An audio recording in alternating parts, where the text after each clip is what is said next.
Bonsoir, Madame, Monsieur. Le 12 août 2018, Samuel Vando Ayolo, directeur du cabinet civil de la présidence de la République, signait un communiqué de presse dont la teneur suit. Le président de la République, son Excellence Paul Biya, a quitté Yaoundé ce dimanche 12 août 2018, en fin de matinée, en compagnie de son épouse, Madame Chantal Biya, pour un court séjour privé en Europe. Seulement, bien qu'étant hors du pays, le président de la République a signé lundi 13 août 2018 un décret portant nomination du délégué du gouvernement auprès de la communauté urbaine de Bertoua. Le lendemain, un autre acte du président de la République portait à la tête de Camwater, à la tête du conseil d'administration de Camwater, M. Koum. Peut-on parler d'hyperactivité présidentielle alors que ce dernier se trouve hors du triangle national? Comment comprendre et que cache cette hyperactivité? Court séjour privé, le travail continue, c'est le fait du jour.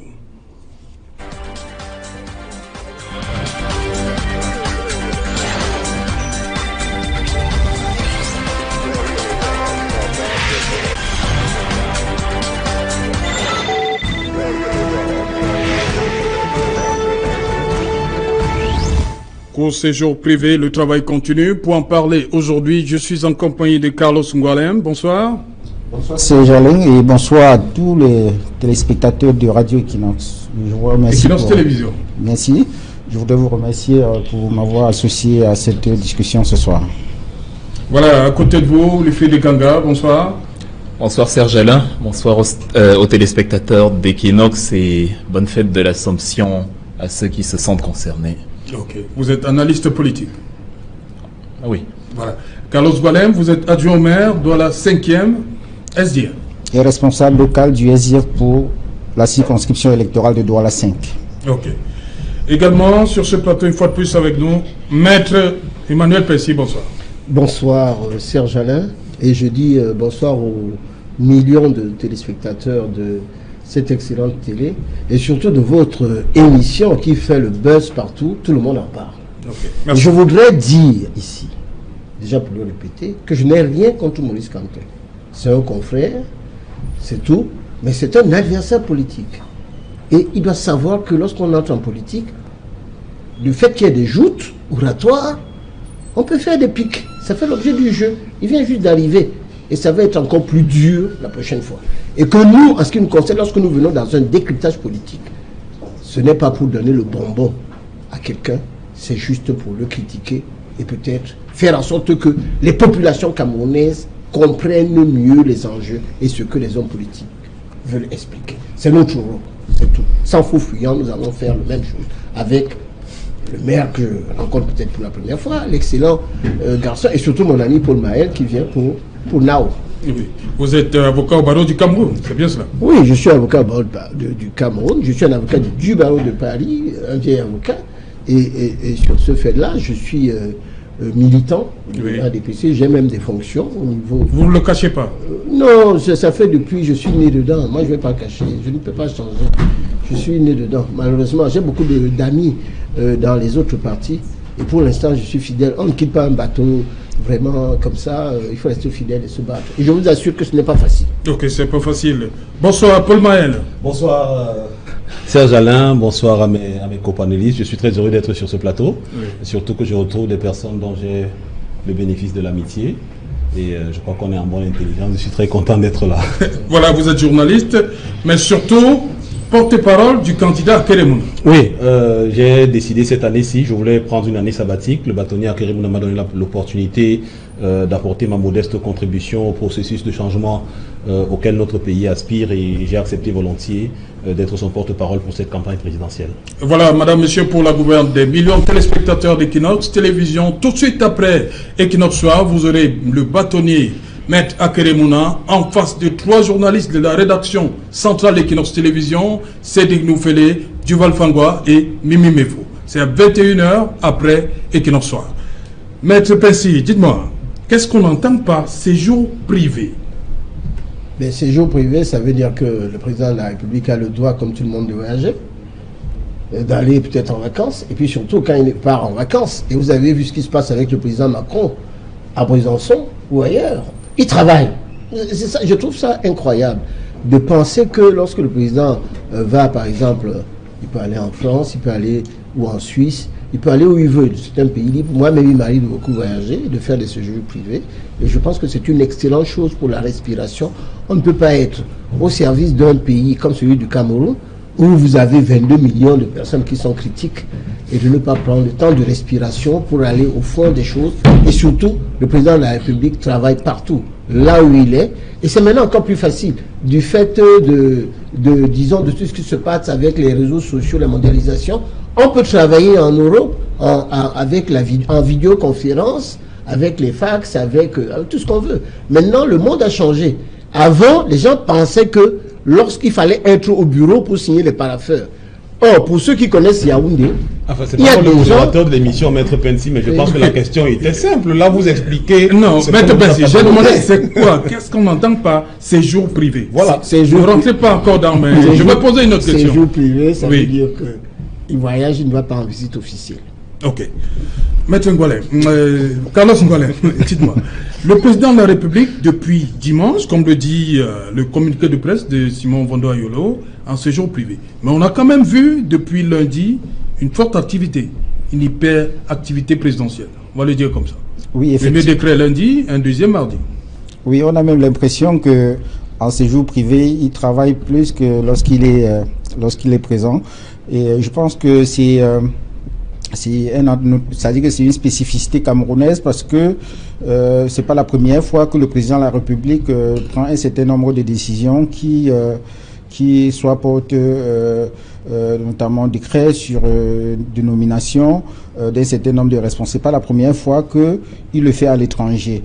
Mais moi, je pense que dans un système de gouvernance normal, le président de la République doit logiquement signer ces décrets-là en indiquant précisément où il se trouve au moment où il signe. Parce que ce qui est curieux dans les décisions, dans les décrets qui ont été pris par le président de la République, c'est que c'est signé fait à Yaoundé. Pourtant, tout le monde sait très bien que le président de la République ne se retrouve pas à Yaoundé au moment où nous parlons. Il aurait pu écrire fait à Genève pour qu'on sache peut-être qu'il a signé ça peut-être à l'ambassade du Cameroun à Genève. Ça aurait été un peu plus sérieux.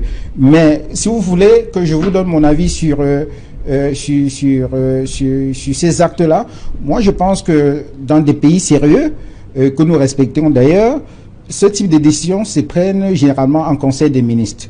Or, tout le monde sait très bien que les conseils des ministres, c'est quelque chose qui n'existe presque pas dans notre pays, parce que je ne me souviens plus de la dernière fois où le Conseil des ministres s'est tenu au Cameroun. Donc vous comprenez que nous sommes dans un hyper-présidentialisme, dans une situation où un seul individu décide de tout, et puis bon, voilà quoi. Voilà, Paul Maël, je reviens à vous. Carlos l'a dit, fait à Yaoundé, alors qu'on sait que le président est... Je ne vais pas dire Genève, je ne sais pas, mais il n'est pas au Cameroun en tout cas. Il est en Europe, c'est ce que disait le communiqué du directeur du cabinet civil, et c'est là où je reviens sur ce que mon cher aîné et ami Maître Pensi disait tout à l'heure. On conçoit effectivement que le président puisse avoir des courts séjours privés, même si ici l'objet du séjour privé est bien connu mais n'a pas été révélé par le communiqué. Le président a bien droit à des vacances. Un séjour privé, c'est quand le président se déplace en dehors de sa fonction présidentielle. C'est pas une visite officielle, c'est pas une visite d'État. Il se déplace, ça peut être des congés, ça peut être pour voir un médecin, pour consulter son médecin pour des soins, ça peut être... Donc c'est ça le séjour privé. Le président y a droit, comme tous les travailleurs, mais je rejoins, là où je rejoins Carlos, c'est que si je suis d'accord avec Maître Pensi, qu'effectivement le président, quel que soit l'endroit où il se trouve, peut continuer à travailler, peut continuer à gérer les affaires de la République, la décence voudrait qu'il précise où il se trouve au moment où il signe le décret. C'est d'autant plus que 2 jours avant, c'est-à-dire que dimanche dernier, il a sur son compte Facebook, sur sa page Facebook, maintenant qu'il est très Android, a précisé clairement, j'ai quitté Yaoundé ce dimanche en compagnie de mon épouse pour un court séjour privé. Je pense que le lendemain, avoir un décret qui est signé à Yaoundé alors que tout le Cameroun sait que le président est hors du pays, c'est un problème. Effectivement, on aurait pu nous dire fait à Genève, fait à Paris, on sait qu'il y a des représentations diplomatiques du Cameroun dans ces pays-là et que le président, étant en séjour privé, il y a un bureau, donc peut y aller, signer des décrets qui l'interpellent. Donc, ça ressemble, je dis ça ressemble à une arnaque. Wilfried Ekanga, fait à Genève, il fallait qu'il signe, fait à Genève. On suppose qu'il est à Genève. Au lieu de mettre fin à Yaoundé. Vous avez parlé, je ne vais pas répondre directement à la question parce que j'ai une observation un peu, enfin j'essaye de pousser davantage l'observation. Vous avez parlé au début d'hyperactivité. Qu'est-ce qui explique cette hyperactivité? Je ne considérerais pas ça comme une hyperactivité, c'est une activité. C'est-à-dire, il est certes en séjour privé, on va dire en vacances, mais il a quand même fait quelque chose. Il a, fait ces nominations-là qui ne sont en soi pas la tâche la plus ardue qui soit à considérer, à caricaturer les choses. On considère que j'ai pour résidence principale l'Allemagne et que je suis en vacances au Cameroun, ce qui ne m'empêche pas sur le plateau d'Equinox TV de parler des sujets de la société camerounaise. En gros, tout le monde peut réaliser ce genre de concept. N'étant pas président de la République, les attentes envers moi sont forcément moindres que celles du président de la République. Et je veux dire, le problème de fond, au-delà du fait qu'on marque Genève, on marque Yaoundé alors qu'on est à Genève, se pose peut-être de manière générale sur la proximité du président d'avec ses compatriotes camerounais. Il est en séjour privé, certes, il l'a annoncé, certes, mais est-ce que lorsqu'il est physiquement présent au Cameroun, le Camerounais ressent sa présence comme on ressent la présence des présidents des grandes nations auxquelles nous nous référons d'habitude? L'hyperactivité aurait pu être la déduction si on s'était retrouvé dans un cas de figure où, à l'instar du ministre de la Défense, le président serait descendu en zone anglophone pour notamment discuter sur la fameuse crise. Si, dans le cas des inondations qu'il y a eu ces derniers temps à Douala, il serait descendu sur le terrain, ce serait là une hyperactivité. La critique de l'opposition, notamment sur l'âge, évidemment, je partage le point de vue selon lequel l'âge n'est pas un slogan de campagne, mais cette critique-là est nourrie par le fait qu'on considère que l'incapacité, en tout cas l'absence du président physiquement sur les fronts de tension, s'explique par le fait qu'il n'en a plus la capacité physique et peut-être la capacité morale. Donc, ma critique sur le fait d'actualité dont nous sommes en train de parler serait que quand bien même le président est en terre camerounaise, cela ne se ressent que de manière épistolaire, comme s'il était à Genève. Or, on est au XXIe siècle avec tous les moyens de communication que nous avons. On devrait procéder autrement. Ok. Maître Pensy, si le président avait mis fait à Genève, non, c'est un problème? Moi, il m'arrive tout le temps de faire ça. Vous savez, il m'arrive de voyager, je signe des conclusions et puis je m'en vais. Il a son collaborateur, il a signé un décret, on a mis une date. Ça ne pose aucun problème. Moi, je trouve ça vraiment un débat absolument dérisoire. Je fais ça depuis des années. C'est-à-dire, je voyage, j'écris une lettre au président, ma collaboratrice sur le parti, mais la date, c'est zéro. Comment elle a parlé d'arnaque? Non, ce n'est pas zéro. Je voudrais juste... Non, j'explique, parce que vous avez parlé tout à l'heure. Paul, vraiment, je te vois, parce que nous avons l'habitude de le faire. Ça, c'est un faux problème. Nommer un délégué du gouvernement, ça ne se fait pas en conseil des ministres. Franchement, on a nommé un délégué du gouvernement qui n'était pas là depuis 3 ans. Moi, je suis content qu'on le fasse. Je pense que c'est celui de Berthois. Ça ne pose aucun problème. Maintenant, demander au président de la République d'aller au nord-est et au sud-ouest, où on tire sur même le ministère de la Défense comme des lapins. Je crois d'ailleurs, mon jeune ami Kanga, que c'est de l'envoyer pour qu'on le tue. Comme ça, c'est très simple. Vous aurez des élections sans lui, ce que les gens demandent. Il ne peut pas y aller sans que la zone ne soit sécurisée. Ne vous en faites pas, il ira là-bas quand ce sera sécurisé. Maintenant, l'envoyer à Douala dans une zone où il y a des problèmes. J'ai reçu par exemple un paquet que je devais amener à Bonham Sadi. Impossible de promener ma voiture là-bas parce qu'elle est compliquée et j'allais avoir des frais. Vous allez dire que c'est le président de la République qui a construit sur les drains et vous allez dire que le tonnerre qui va vous dire que moi j'ai des problèmes. Quand je voulais faire vite, on va m'envoyer au TCS parce qu'il y a des procédures que je dois faire en tant qu'ordonnateur et gestionnaire des deniers publics par rapport à cette loi de 74 modifiée en 76 qui fait que si je vais trop vite, on me met en débat et que je suis obligé d'être tatillon. C'est pour ça que ça ne fonctionne pas. Donc il y a des modifications à faire pour que ça puisse aller. Vous voulez nous faire comprendre que le président a signé avant de partir? Mais bien sûr. Ça pose moi je le fais d'habitude. Sinon, tous les présidents allaient dire que toutes mes conclusions sont des fous. Je me suis retrouvé en Guinée équatoriale. Il n'est pas le seul, Jacob Kamto, invité par le président de la République, dans le cadre d'un certain nombre. Je suis été 3 fois. Et lorsque je suis là, la dernière fois, il y avait, par exemple, on avait fermé les frontières. Bon, je me retrouve avec les dossiers, il y a des trucs, des conclusions que j'ai préparées.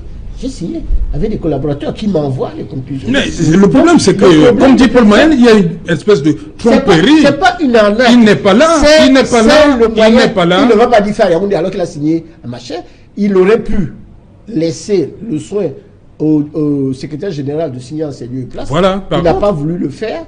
Il a signé et il a demandé à son personnel de mettre la date. Et ça ne pose aucun problème. D'ailleurs, si vous n'êtes pas content, allez devant le juge administratif pour contester. Bon, moi, je voudrais juste caricaturer, c'est-à-dire que Maître Pincy est l'un des brillants avocats que nous avons au barreau aujourd'hui, qui a des prestations également à l'international, donc il connaît très bien la technique du dilatoire. Mais je voudrais juste dire, caricaturer, pour dire à Maître Pincy, je vous dois de l'argent. On est amis, et je vous ai appelé à l'aide, vous m'avez prêté de l'argent. Et le jour où je dois vous rembourser de l'argent, je suis à Douala, vous m'appelez sur mon téléphone portable et je vous dis « Ah maître, non, je suis à Yaoundé ». Comment vous appelez ça? Si ce n'est de l'arnaque. C'est exactement la même chose. Non. Je pense qu'il n'y a rien dans la législation qui oblige que le décret soit publié le jour de sa signature. Voilà. Ça veut dire que s'il avait signé le décret le 10, on aurait très bien pu marquer le 10 et publier le décret le 12.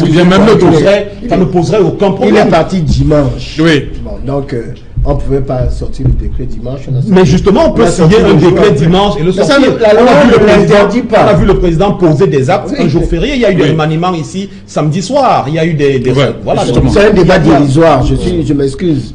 Carlos Ngolem, le président aurait pu signer dimanche, tout ça. Il aurait même pu signer. Il a posé la date de dimanche. Non, il aurait pu même signer vendredi. Voilà. Pourquoi pas? Il aurait pu prendre toutes ces décisions-là avant de voyager. Moi, je pense que ça pose tout simplement un problème de respect que le président de la République a même pour ses propres citoyens. Si le président de la République respectait ses citoyens, il ne pouvait pas faire ça. Et donc, qu'est-ce qui interdisait au président de la République d'aller signer ça, faire à Genève? On aurait su qu'il a signé ça à l'ambassade du Cameroun à Genève. Pourquoi il veut absolument indiquer qu'il a signé un décret à Yaoundé alors que tout le monde sait très bien que... Parce que l'original se trouve au Cameroun. L'original du décret. C'est-à-dire que le même président... Il allait faire faux. Le même président... Écoutez, le problème est un problème de forme. Le président de la République, le cabinet civil de la présidente de la République fait un communiqué pour indiquer que le président de la République voyage. Oui. Le communiqué, il est là et tout le monde peut consulter. Donc, tous les Camerounais savent que le président de la République, il est en congé. Et lorsque quelqu'un est en congé, on ne s'attend pas à ce qu'il prenne une décision signée à Yaoundé alors qu'il est à Genève. Donc, moi, je crois que tout ça pose un problème de respect. Le président de la République ne respecte pas les Camerounais. Et je pense que par rapport à ça, les Camerounais doivent s'apprêter à régler ce problème-là dans les urnes le 7 octobre prochain. C'est très important. C'est du parce qu'on ne peut pas. On ne peut pas. Il ne respecte pas. Moi, je crois que le président de la République, ça vous gêne comme même un délégué du gouvernement? Non, ça me gêne absolument pas. Quel est votre préjudice? Mon problème, c'est la forme. Pas d'intérêt, pas d'action. Vous n'avez aucun préjudice. Mon problème, c'est la forme. Le président de la République ne peut pas se retrouver au même moment à Genève et à Yaoundé. Mais pourquoi seulement, Maître Pincy, pourquoi seulement maintenant? C'est maintenant que le président a réalisé. Vous savez, le président a beaucoup de choses à faire et après on lui apporte des paraffaires. La présidence, c'est un endroit compliqué. Oui. Je peux vous assurer que on ne sait même pas, peut-être quelqu'un avait bloqué le dossier. La présidence de la République, il faut savoir ce que c'est. C'est tout un monde, c'est Kafka. Il y a des moments où, excusez-moi, vous êtes insidieusement en train de nous dire que le président ne contrôle. Voilà, c'est ce que vous voulez dire. C'est ce que vous dites de manière insidieuse. C'est un endroit compliqué. Si quelqu'un peut bloquer une instruction du président de la République. Non, c'est pas une instruction. Je suis en train de vous dire que tout ne marche pas au niveau des services du président dans le meilleur des mondes. Et vous savez, vous savez donc ce qui se dit dans ce genre de cas. Non. Quand vous n'arrivez pas à mettre vos collaborateurs au travail, de deux choses l'une. Soit vous êtes incompétent, soit vous êtes illégitime. Je vous choisir. C'est pas ça. C'est pas ça. C'est faux.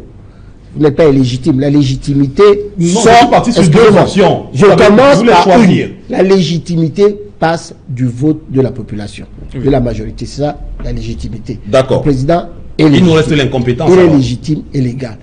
La compétence, c'est que le président de la République ne peut pas mettre derrière chaque collaborateur un soldat sur sa tête.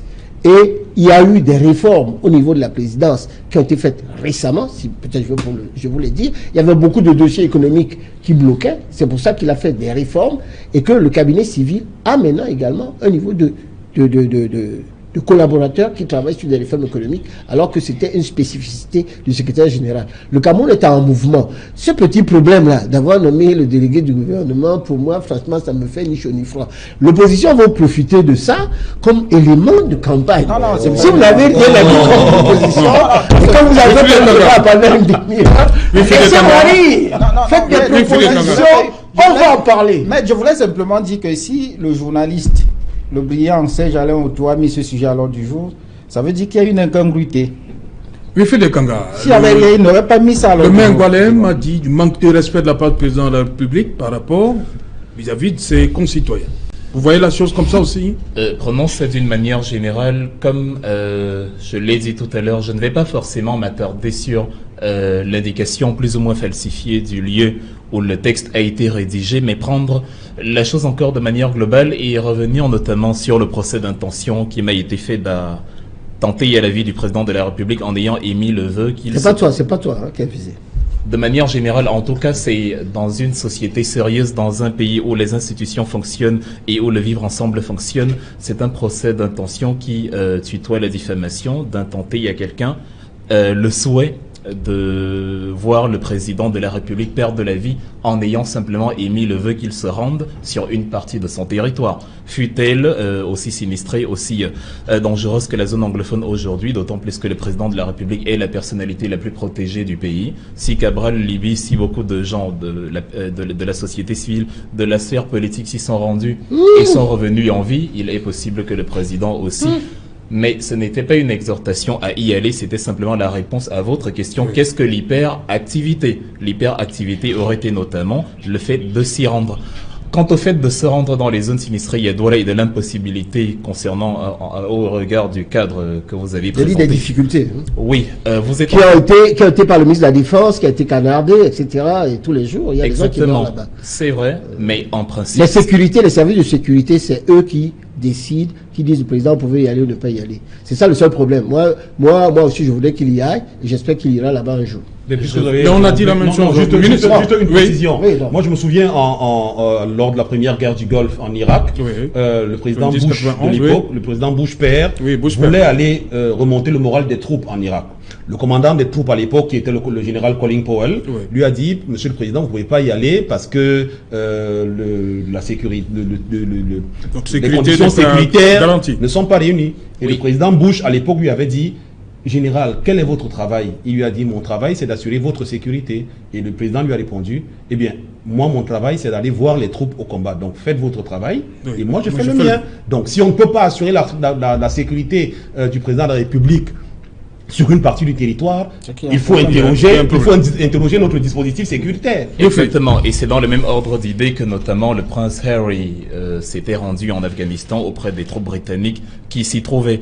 Émettre déjà le souhait de s'y rendre, quand bien même il ne se rendrait pas parce que le système, le Secret Service a voulu le protéger, c'est déjà faire preuve d'hyperactivité en quelque sorte. Mais revenons sur l'élément, l'apparition à Douala ou dans les zones enclavées lors des inondations, notamment défendre le fait qu'il ne s'y rende pas, c'est justifier le fait que le docteur ne vienne pas voir un patient malade. C'est précisément parce que le patient est malade, parce que les choses ne vont pas bien, qu'il doit voir un médecin. Et donc, si le président ne peut pas se rendre dans une zone sinistrée comme la zone anglophone, s'il ne peut pas visiter les inondations comme dans le cas de la ville de Douala, et s'il ne peut pas non plus contrôler l'émission de ses dossiers et la date, etc., on peut se demander à quoi c'est d'une certaine façon un aveu d'incapacité. Non, mais monsieur, tout marchait bien. Non. C'est vous qui voyez le problème pas. Tout marche bien. Tout marche bien. Moi, je veux dire une chose. Oui, mais tout marche bien dans ce pays. Je refuse d'aller à Bonham Sadi. Et pourquoi? Mais attendez, il y avait un lac les gens portaient les gens sur les... La faute à qui? La faute à qui? Vous dites que tout marche bien? Non, la faute à ce que les gens construisent sur les drains. Ah, d'accord. Et que c'est le désordre au niveau de Douala, au niveau des constructions. Les gens construisent n'importe comment. Mais vous les laissez faire? Non, je dis, normalement, il faut casser. Or, quand vous voulez casser, les Nations Unies vous disent, ah non, il faut d'abord les reloger. C'était où Abonamou Maître Pensi. Sur la route. Maître D'accord. Pensi. Sur la route. Vous avez sur le plateau. Je vois comme vous disiez Maître Carlos. Non, quelle route? Moi, je veux savoir. Non, c'est pas quelle vous route. qui avez fait ça. Non, c'est quelle route? Non, mais c'est même sorti sur Facebook. Avec les routes, les gens qui À roulaient. quel niveau précisément? Moi, je suis d'accord. responsable local du SGF pour Douala 5. Il n'y a rien, il n'y a pas des inondations à Bonam Je sais très bien que Douala 5 Il y est en l'une a des à communes Bonapilo les plus aussi. sinistrées. Oui, mais c'est- Et est-ce que qui. c'est vrai? Non, écoutez, maître, vous avez raison de dire que Douala 5 est une commune, l'une des communes les plus sinistrées, qui a d'ailleurs été abandonnée par la communauté urbaine, qui n'y a investi, qui n'a pas suffisamment investi dans l'aménagement des routes et dans l'aménagement des drains. Donc, je suis d'accord avec vous que Douala 5 est une commune sinistrée. Maintenant, à qui la faute? La faute au système que nous avons en place. La faute au système qui fait qu'aujourd'hui, nous avons un délégué du gouvernement qui ne peut pas rendre compte à la population parce qu'il est nommé par décret présidentiel. Donc, vous ne pouvez pas servir un régime et venir ici sur le plateau faire comme si vous-même vous êtes victime de ce régime. Non, dénoncez-le. je suis en train Voilà, de dire. vous parlez de... Oui, Je voudrais allez-y juste rapidement. dire que c'est une faute partagée. Les populations du Cameroun posent des problèmes partout. Même à Bonapiso, Paul Maé vient de le dire, les gens ont construit n'importe où. Vous allez à Bonapiso, même à Bonanjo, il y a déjà des inondations. Et je dis ceci, il faut toiletter les lois sur les ordonnateurs et les gestionnaires des données publiques, parce que sinon vous allez vous retrouver en débat. C'est cette disposition légale qui est mauvaise, et moi, je suis de RDPC, j'en appelle à une réforme pour que les choses aillent très vite. Si vous regardez les budgets, la consommation des budgets d'investissement public partout, les gens ont du mal parce que ces gestionnaires-là ont peur d'aller en prison. Ça, vous êtes maire. Je suis d'accord. Oui, oui, Je suis d'accord pour les réformes. Je suis d'accord pour les réformes. Je suis d'accord pour les réformes, mais je pense que l'une des réformes qui ferait du bien à la gouvernance d'une ville comme Douala serait la modification de la loi d'orientation de la décentralisation pour faire en sorte que désormais le poste de délégué du gouvernement soit soumis à l'élection et non à la nomination du président de la République. Sinon, tout simplement supprimer. Ok, on va y revenir. J'ai parlé de cours séjour privé. Hein. On va voir tout à l'heure. Un magazine diffusé à la télévision suisse disait, diffusé le 28 juin 2018, révélait qu'en 35 années de pouvoir, c'était en 2018, 35 années de pouvoir de Paul Biya, le président est resté 4 ans et demi en séjour privé à l'étranger. Est-ce que sa sortie 12, du 13 et 14, c'est une façon de montrer qu'il travaille, même quand il est de l'autre côté? Non, mais je crois que moi, je ne me fie pas aux statistiques de ce journal, qui ne sont pas une preuve en soi. Je sais que le président de la République travaille partout. Et je ne vois pas en quoi cela... Justement, parce qu'à un moment, le débat au Cameroun, c'était que le président est tout le temps en vacances, il ne travaille pas. Est-ce que les sorties de ces derniers jours, c'est pour fermer... Je crois que les gens exagèrent. Oui, comment? Il y a des gens de l'opposition qui vous disent que le président est un dictateur. Des autres qui vous disent qu'il délègue beaucoup. Vous ne pouvez pas être quelqu'un qui délègue et qui est en même temps un dictateur. Je crois que c'est ça le véritable problème. Il y a un mode de gouvernance au Cameroun, c'est vrai, qui fait que le président délègue. Bon, mais est-ce qu'il délègue toujours à la bonne personne? Moi, je pose des problèmes en réalité. Et j'ai dit qu'à un moment donné, il faudrait réformer cela. Bon, et qu'il emporte une certaine responsabilité d'avoir gardé, par exemple, quelqu'un comme en disant le gouvernement n'est pas bon depuis 2013 et qu'il est gardé. J'ai dit qu'il faudrait apporter des réformes et j'espère qu'il va le faire. Moi, je ne peux pas, ici, empêcher un président de voyager. Il y a des Camerounais qui voyagent plus que le président. D'ailleurs, je crois que mon ami... Mais ils ne sont pas présidents. Oui, mais c'est pas la même chose. D'ailleurs, même mon ami Akere voyage trop. Vous n'allez pas l'empêcher. Non, c'est pas la même chose. C'est le seul candidat qui voyage le plus. Oui, il n'est pas encore président. C'est une bonne chose. Il est président... Oui, je voudrais, Serge Alain, moi je voudrais même mettre de l'eau au moulin de Maître Pensi en disant que je trouve normal que le président voyage, que ce soit des voyages officiels, que ce soit des voyages privés. Si vous regardez la différence entre nous et les États-Unis, je pense que Wilfried ne me dira pas le contraire, c'est que l'agenda du président des États-Unis, vous pouvez le consulter aujourd'hui par Internet. Vous voyez que le président de la République des États-Unis se déplace énormément. Il passe plus de temps en Floride qu'à Washington. Je dis comme je le disais... Un voyage officiel? Non, tout il va chez lui. Aussi officiel, aussi privé. C'est-à-dire que le président de la République, je crois qu'aux États-Unis, le président, tous les trimestres, il va à Camp David pour des vacances. Donc, moi, c'est pas ça le problème. Il va même jouer. Et je rejoins Emmanuel pour dire que le débat sur les voyages du président, et même sur son âge, pour moi, c'est un faux débat. Le président aurait 150 ans. Si les affaires de la République marchaient normalement, si les dossiers étaient parfaitement conduits et diligentés comme il le faut, ça ne poserait le problème à personne. Le problème qui se pose aujourd'hui, c'est l'inertie qui résulte de ces voyages et de, éventuellement, son âge. Et c'est là où je ne suis pas d'accord avec Emmanuel quand il dit que le président délègue. Il ne délègue pas du tout, parce que s'il déléguait, ça irait beaucoup plus vite. Et je rejoins Carlos pour dire à Emmanuel, on ne peut pas venir aujourd'hui nous dire que je suis militant du RDPC, mais il y a des routes qui ne sont pas gâtées, qui sont gâtées à Bonamoussadi et je n'y vais pas. Parce que ce qui se passe à Bonamoussadi, c'est le régime en place qui en est comptable. Et Carlos vient de le démontrer. Donc, ce qu'il faut aujourd'hui, c'est dire qu'effectivement, on a des choses qui ne marchent pas bien dans le pays et peut-être qu'il est temps, après 36 ans, qu'on change. Nous, par exemple, chez Akeremouna, on n'est pas de ceux qui disent qu'il n'y a rien qui a été fait, le président Biana. Bon, il y a des choses qui ont été faites. Il y a des choses qui peuvent être mieux faites. Il y a des choses qui peuvent être qui ont été moins bien faites. Il y a d'autres qui ont été mal faites. Mais il y a des choses qui ont été faites. Aujourd'hui, on se dit, quoi qu'il en soit, que ça ait été bien fait, moins bien fait ou pas bien fait du tout, il est peut-être temps de passer à autre chose, de donner l'autre chose. Parce que ce qu'il faut dire, moi il y a une citation d'Antoine de Saint-Exupéry que j'aime beaucoup répéter quand on parle de chef. Il disait, le chef, certains considèrent le chef comme étant un loup-garou qu'il faut absolument abattre, d'autres le considèrent comme une vache à lait qu'il faut absolument traire, mais ce que tous oublient, c'est que le chef, c'est le cheval qui tire la calèche. Ce que Maître Pessi est en train de nous dire, c'est que le cheval s'arrête, donc la calèche s'arrête, et il s'attaque à la calèche en laissant le cheval. Si le cheval roule, si le cheval continue à galoper, la calèche va rouler. Si le cheval s'arrête, la calèche va automatiquement s'arrêter. Voilà, Carlos Ngoualem, cette comparaison, hein, je veux qu'on soit clair. Les Camerounais se sont plaints à un moment que lorsque le président allait à l'étranger, il ne faisait plus rien. Aujourd'hui, il est à l'étranger, il veut montrer qu'il travaille. Non, moi je crois que les Camerounais se sont plaints que le président passait le plus de temps à l'étranger. Oui. Parce que plusieurs fois... On parle de 4 ans et demi. Oui, c'est beaucoup. Parce que plusieurs fois, le président de la République est allé en séjour officiel à l'ONU et après, il n'est pas rentré au Cameroun. Après, au lieu de rentrer au Cameroun, il est rentré dans son autre chez lui, à Genève, pendant des semaines, au point où il est même arrivé que les Camerounais s'interrogent sur la question de la vacance à la tête de l'État. Je crois que ce problème s'est posé plusieurs fois du fait que le président de la République avait mis Carlos Ngoualem, je crois qu'il a toujours respecté. Il est rentré très souvent la veille. Bien évidemment, il est souvent rentré la veille, tout simplement pour ne pas tomber sous le coup de la vacance à la présidence de la République. Donc, moi je crois que cela pose un problème de disponibilité du président de la République. Parce que si le président passe le plus de temps à l'étranger sans que les Camerounais sachent exactement qu'est-ce qu'il fait là-bas.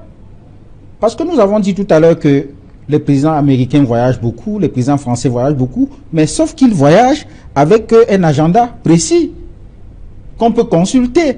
À tout moment, vous pouvez savoir exactement où le président est et qu'est-ce qu'il est en train de faire. Or, la plupart du temps, le président de la République du Cameroun se retrouve à Genève sans qu'on sache exactement. Peut-être il se repose. Peut-être, parfois, on a même eu à dire qu'il prenait des soins. Moi, je ne vais pas aller jusqu'à dire qu'il est malade. Mais il faut reconnaître qu'à 86 ans, vous ne pouvez plus jouir totalement de vos ressources physiques. Vous ne pouvez pas. Vous ne pouvez pas. Donc, moi, je pense que la question de l'âge du président de la République ne peut pas être évacuée. Vous dites donc à cet âge-là, il ne peut plus jouir de toutes ses capacités, mais vous ne comprenez pas pourquoi il doit se rendre tout le temps à l'étranger pour les soins. Je pense qu'à 86 ans, on doit penser à se reposer. C'est très important. Et puis, il y a autre chose. Le président de la République a quand même fait 36 ans au pouvoir. Et ça 36 ans, ça use. Donc, je crois que le débat aujourd'hui au Cameroun doit être porté sur le fait que nous avons un système qui est bloqué. Un système où il n'y a pas d'alternance. Vous ne pouvez pas, lorsque vous avez passé plus de 10 ans au pouvoir, vous ne pouvez plus gérer de façon normale. il y a des compromis, il y a des compromissions, il y a un certain... Vous ne pouvez plus. Donc moi, je pense que la question de l'âge du président de la République doit être posée, tout comme la question de l'alternance au pouvoir. Wilfried de Kanga, les Camerounais, le maire Carlos Ngoualem dit que les Camerounais doivent savoir où se trouve leur président de la République. En Allemagne, Angela Merkel, les Allemands sont au fait de tous ces mouvements, en Allemagne comme à l'étranger. Ceux qui s'y intéressent d'une certaine façon, mais il faut surtout s'intéresser sur les questions de fond. Oui. Nous nous trompons en pensant que les présidents étrangers voyagent beaucoup, point final. Les présidents étrangers voyagent beaucoup à l'intérieur de leur pays. Oui. Camp David, c'est le célèbre endroit où Ronald Reagan s'est notamment rencontré avec Margaret Thatcher il y a quelques décennies. La Floride, c'est au large de Cuba, au sud des États-Unis. C'est encore aux États-Unis. Besançon, c'est en France, c'est en Franche-Comté, là où Macron, il est président, en tout cas. Les présidents, aussi bien Angela Merkel que Donald Trump ou ces personnages-là, ils voyagent la plupart du temps à l'intérieur de leur pays. Nous avons évoqué hier le volet tourisme. Une participation du président au tourisme de son pays serait déjà de montrer lui-même qu'il apprécie les paysages, le cadre et l'infrastructure environnementale de son pays. Il pourrait y aller. Vous aimeriez voir le président à Kribi ou à Limbé? Ou à Saint-Mélima, ou à Koussiri, ou en tout cas dans toutes les zones où il n'y aurait pas la justification, il y a eu tel ou tel sinistre, ou alors il y a une crise d'insécurité. Ça, c'est un volet. Lorsque vous allez, hier aussi, nous avons évoqué le viaduc en Italie, à Gênes, dans la région de la Liguria, qui s'est effondré. Il est certain, allez regarder le président du conseil, Giuseppe Conte, il s'y est certainement rendu. Et pour ce qui est de l'aménagement urbain, évidemment, c'est contre-productif d'affirmer que on est les tenants de l'administration camerounaise actuelle, mais on est dans l'incapacité de se rendre dans telle ou telle région à cause des sinistres qui y règnent. Sous l'impulsion du président chinois, je prends l'exemple de la Chine parce qu'aujourd'hui, c'est le premier partenaire commercial des pays africains, dont notamment le Cameroun. 50% de nos échanges, de nos infrastructures dans le continent tout entier sont élaborées et construites par la Chine. Et sous l'impulsion du président chinois Xi Jinping, la ville de Pékin, par exemple, la capitale, qui est au moins de 50 fois plus grande que Douala, ce sont des villes qui font 100 km sur la longueur, a été aménagée de manière à ce qu'il y ait 5 boulevards concentriques autour de la ville qui permettent les sorties et les entrées, parce qu'il y avait un véritable plan urbain, un véritable plan d'urbanisation. C'est entre autres à ça que doit servir un président de la République. Les nominations, évidemment, c'est les dispositions régaliennes, les dispositions de l'exécutif, mais cela ne suffit pas. Il faut que le président soit au fait du quotidien de ces populations, et avant de savoir tout simplement où il se trouve ou pourquoi est-ce qu'il est en séjour privé ou en séjour public, pourquoi est-ce qu'on a marqué Genève ou Yaoundé. Le Camerounais veut surtout savoir quels sont les projets, quelles sont les dispositions pragmatiques mises en œuvre pour que son cadre de vie soit facilité. Voilà. Dites-moi, Paul Mahel, le président absent, comme dit Wilfried, vous trouvez que notre président est un peu trop absent? Non, je pense que Carlos a relevé un fait qui est important tout à l'heure. Le président s'est souvent déplacé pour des voyages officiels et est revenu 2-3 semaines plus tard. Il est souvent allé à des sommets de l'Union africaine ou des Nations Unies, et il est revenu alors que tous ses homologues étaient déjà rentrés chez eux. Il était même parti sur d'autres destinations. Je pense que c'est... Mais comme je le disais, pour moi, c'est pas le déplacement qui pose problème. C'est qu'il y a une continuité dans l'action présidentielle. Parce que voyez-vous, le problème, c'est qu'on est dans un système, d'abord, où le président cumule entre ses brins beaucoup de pouvoir. Il y a trop de pouvoir concentré entre les mains du pouvoir du président, qui contrôle pratiquement tout le système politique camerounais, législatif, judiciaire et exécutif confondu. Et à côté de ça, le président ne délègue pas, contrairement à ce que M. le Président veut nous faire croire. Parce que si le président déléguait, vous n'auriez pas chacune des décisions que prend un ministre de la République précédée par sur haute instruction du président de la République. Je vous prends juste un exemple. On a eu une vidéo qui a circulé sur les réseaux sociaux montrant des soldats qui abattent froidement 2 femmes et leur bébé. Le ministre de la Communication, qui est le porte-parole autoproclamé du gouvernement, je dis autoproclamé parce qu'il n'y a aucun acte qui le désigne comme tel, autoproclamé du gouvernement, a pris la parole. Il était accompagné dans cette prise de parole par le chef de division de la communication du ministère de la Défense. Donc on peut estimer que cette communication-là était légitimée par le ministre de la Défense, pour dire que cette vidéo est un pur montage. On est même allé jusqu'à nous dire que c'est M. Patrice Nganang qui est à l'origine de ce montage-là. Bien sûr, il a été repris en chorus par tous les turiféraires du régime sur tous les plateaux télé pour dire que c'est du sabotage, c'est du montage. On est même allé jusqu'à accuser le professeur Maurice Kamto d'en être l'un des instigateurs, pour que 2-3 semaines plus tard, on vient de nous dire que sur instruction du président de la République, finalement une enquête a été ouverte et on a mis aux arrêts un certain nombre de soldats. Je pense qu'il y a un problème. Ça veut dire que le président contrôle tout. Il est au départ de tout. C'est le président qui décide si on va offrir des présents aux musulmans qui vont au Hajj. C'est le président qui décide si on doit aller secourir les sinistrés. C'est le président qui décide si on doit donner de l'argent aux sportifs. Vous vous rendez compte jusqu'à quel niveau ça va? C'est-à-dire que parfois l'équipe nationale n'a pas de prime. Il faille qu'on attende que le président décide. Les voleuses vont gagner. Elles remportent un trophée. Paul Mayel, est-ce que les ministres n'en font pas souvent un peu trop? Parce qu'on n'a rien pour vérifier. Est-ce qu'en ajoutant cet élément sur haute instruction... Je peux vous dire que dans ma carrière, ma modeste carrière de journaliste, j'ai eu le plaisir de côtoyer de près un certain nombre de membres du gouvernement. Oui. Je peux vous dire avec assurance, d'abord, et je ne pense pas que Maître Pincy me dira le contraire, d'abord les membres du gouvernement qui rencontrent le président de la République, ils ne sont pas nombreux. C'est pourquoi le 20 mai, vous les voyez se bousculer comme le commun des mortels pour le saluer comme pour les autres. Donc ils ne sont pas nombreux. Deuxième chose, ils ne le rencontrent pas souvent. Donc ils ne reçoivent pas d'instruction de lui. Ils ne savent même pas ce qu'il pense jusqu'à ce que l'instruction arrive. Et cette inertie-là provoque aujourd'hui que, par exemple, il est clair, Carlos Boalem l'a évoqué de manière, comment je veux dire, assez furtive. Mais aujourd'hui, les relais que nous avons de la presse, moi je suis aujourd'hui en dehors, donc je n'ai pas les moyens de recoupement nécessaires comme quand j'étais journaliste d'active, mais les relais qu'on a de la presse nous font savoir qu'il y a une guerre ouverte aujourd'hui au palais présidentiel entre le cabinet civil et le secrétaire général de la présidence de la République. Et ça se ressent parce que si vous observez bien, vous allez vous rendre compte que depuis 2 ou 3 mois, les instructions qui partent de la présidence pour le gouvernement partent du secrétariat, de la direction du cabinet civil et non plus comme avant du secrétaire général de la présidence de la République. De là à ce qu'on vous dise que la résidence du secrétaire général de la présidence de la République a été attaquée par des hommes armés, vous faites rapidement un certain rapprochement et vous vous dites, ah ben, dans quoi on est en train de se lancer? Donc je dis, il y a un problème dans la gouvernance. Nous pensons que premièrement, il faut décongestionner les pouvoirs du président de la République.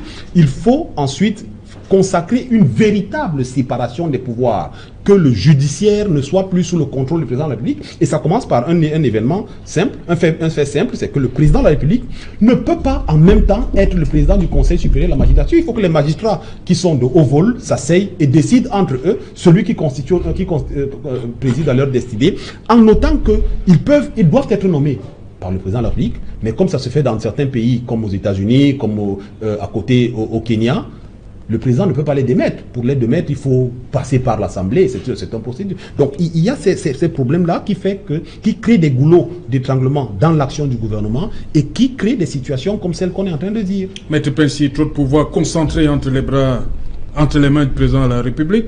Il devrait... Je pense qu'il faudrait une réforme à terme. Oui. On est d'accord. Oui, non, mais ça c'est une évidence que nous avons au Cameroun une réforme à faire. Et ce que je voudrais dire pour retenir ce qu'a dit Paul Mayel, nous avons l'habitude de fréquenter beaucoup de ministres. J'ai beaucoup d'amis. Tu ne savais pas, ma femme a été ministre, directeur de cabinet du président Lissouba. Donc j'ai eu dans ma famille des gens ministres et j'ai même des frères et amis intimes depuis très longtemps. Donc ce n'est pas toujours sur instruction du chef d'État. Nous étions au tribunal dans l'affaire Siam Siwe, le port autonome. Moi j'étais procureur étonné. Un jour, Siam Siwe, qui était secrétaire général, nous raconte qu'il y avait le président allé à Bafan. Ça lui arrive d'aller. Il était donc à Bafan. Et parmi les gens qu'on devait recevoir, Siam Siwe, secrétaire général adjoint, se précipite pour aller faire une demande d'audience. Et on lui dit, mais comment? Tu demandes une demande d'audience alors que tu vois tout le temps? Il dit que non, depuis 18 ans que je suis à la présidence, il ne m'a jamais reçu. Ça veut dire que le président ne reçoit pas beaucoup de ministres. Il y a même des ministres qui ont resté 3 ans qui ne l'ont jamais vu. Sauf quand il y a les cérémonies, le 20 mai ou bien quelques conseils de ministres dont on a parlé tout à l'heure. Et ça, c'est un vrai problème, véritable problème, parce que les ministres vous disent toujours, parce que on peut dire en français, comme on dit, ils n'ont pas de couilles. Les gars ont peur. Quand il veut prendre une décision, il dit, ah, c'est autre chose du président. Le président n'est sur personne. Monsieur, prenez vos responsabilités. Quand vous êtes ministre, prenez vos responsabilités. Vous, les ministres, refusent de prendre des responsabilités et disent que c'est sur haute instruction. Et souvent, ces hautes instructions sont en train de s'introvertir. Vous avez parlé tout à l'heure d'Issa Chiroma, qui a commis un premier communiqué. Et après, un autre communiqué qui était tout à fait sibyllin, qui était presque le contraire. Il n'est pas, lorsqu'il y a des incidents et que le tribunal militaire est saisi, vous ne pouvez pas affirmer quelque chose. vous devez attendre parce que d'abord, ces personnes qui sont arrêtées sont jouissent de ce qu'on appelle la présomption d'innocence et qu'il doit y avoir des enquêtes qui sont en cours. Donc, il ne faut pas faire des affirmations, surtout sur des affaires aussi délicates. Sur haute instruction du président de la République, souvent les gens disent n'importe quoi.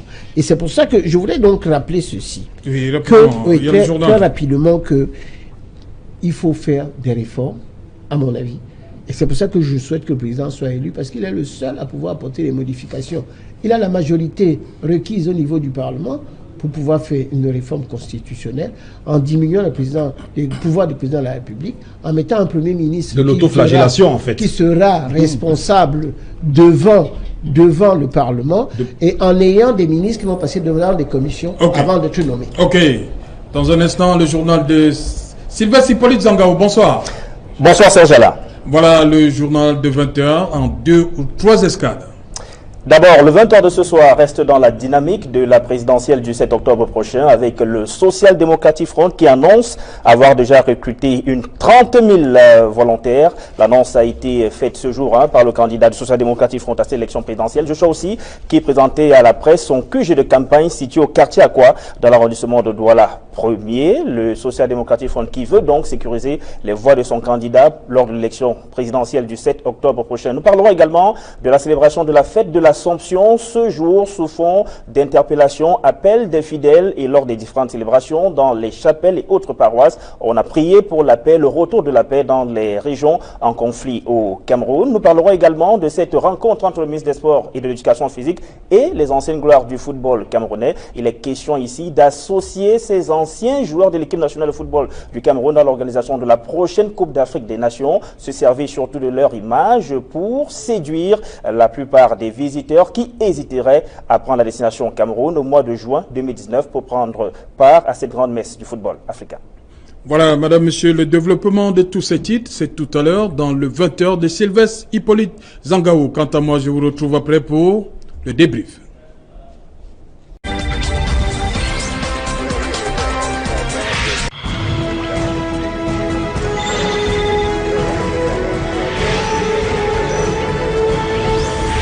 Voilà, retour sur le plateau d'Equinox, toujours en compagnie des experts. Je commence avec vous, Paul Maël.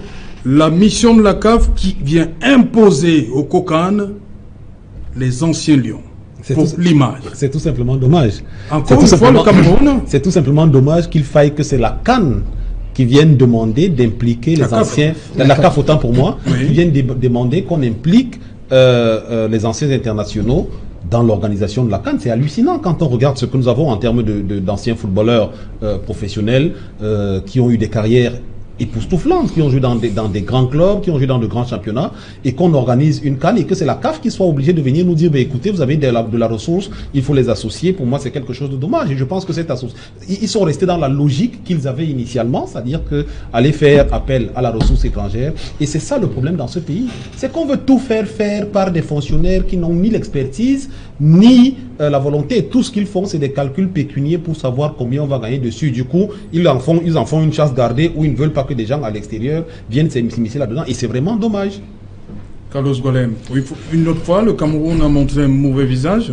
Mais bien entendu, depuis que la CAF a confié l'organisation de la Coupe d'Afrique des Nations au Cameroun, on va de fiasco en fiasco. Et je pense que c'est pas normal, c'est honte que c'est la CAN qui en vienne à demander, à exiger ou alors à imposer l'implication des anciennes gloires dans l'organisation de la CAN. Je crois que c'est quelque chose qui devait être tout à fait normal. On ne peut pas organiser une Coupe d'Afrique des Nations dans un pays de football où il y a des joueurs qui ont gagné les Coupes d'Afrique des Nations, qui ont participé à la Coupe du Monde, et que cela soit mis de côté dans l'organisation. Je crois qu'ils ont toujours quelque chose à apporter, ne serait-ce que sur le plan de l'organisation, sur le plan du rehaussement du moral des troupes, des joueurs. Donc, et comme a dit Paul Maël, c'est tout simplement hallucinant parce que chaque fois, nous allons toujours chercher à l'extérieur ce que nous avons chez nous. Regardez la question du choix de l'entraîneur. On a allé chercher 2 Hollandais alors que nous avons des Camerounais qui peuvent très bien occuper cette fonction-là. Donc, je pense qu'à un moment donné, il faut qu'on apprenne à faire confiance aux locaux. Maître Pensi, vous pensez qu'il y a quelque chose à faire rapidement? Je pense que c'est une bonne chose qu'ils soient là. Et je pense que s'ils sont là, ça veut dire qu'on a quand même pensé à eux. Peut-être que... On a quand même pensé à eux. Mais il a fallu que ce soit... Ah, la CAF est partie à 2 ou 3 jours. Mais ils sont déjà là. Mais vous, sur place, vous n'avez pas pensé à eux. C'est ça le problème. Il y avait une synergie au niveau de la pensée. Parce que la CAF vient d'en parler et ils sont déjà là. Donc c'est pas par un coup de magique qu'ils sont retrouvés au Cameroun. Je pense que c'est une idée qui est très bonne. Mais je ne vois pas le ministre de l'enseignement, des sports, refuser de voir s'associer les éléments de lien indomptable. On regrette simplement qu'il n'y ait pas un fonds pour pouvoir soutenir des lions. Parce que nous avons je pense que c'est Onana, comme ça, qui est en train de vaguer, qui est en train de mourir. Et c'est quand il va mourir qu'on va penser à eux. Je crois qu'il faudrait, lorsque les fonds très importants sont alloués, on va avoir beaucoup de milliards au football, qu'il n'y ait même pas, ces gens-là n'aient pas de sécurité sociale, qu'on n'ait pas un endroit adopté, une sorte de dispensaire, on peut les soigner gratuitement pour les services qu'ils ont rendus à la nation. Moi, je ne voudrais pas faire la polémique. Moi, je ne suis pas d'accord avec ça. Non, il faudrait qu'il y ait des endroits. Non, je ne suis pas d'accord avec le fait dans ce pays qu'on veuille traiter les footballeurs, enfin les sportifs et les artistes comme les pupilles de la nation.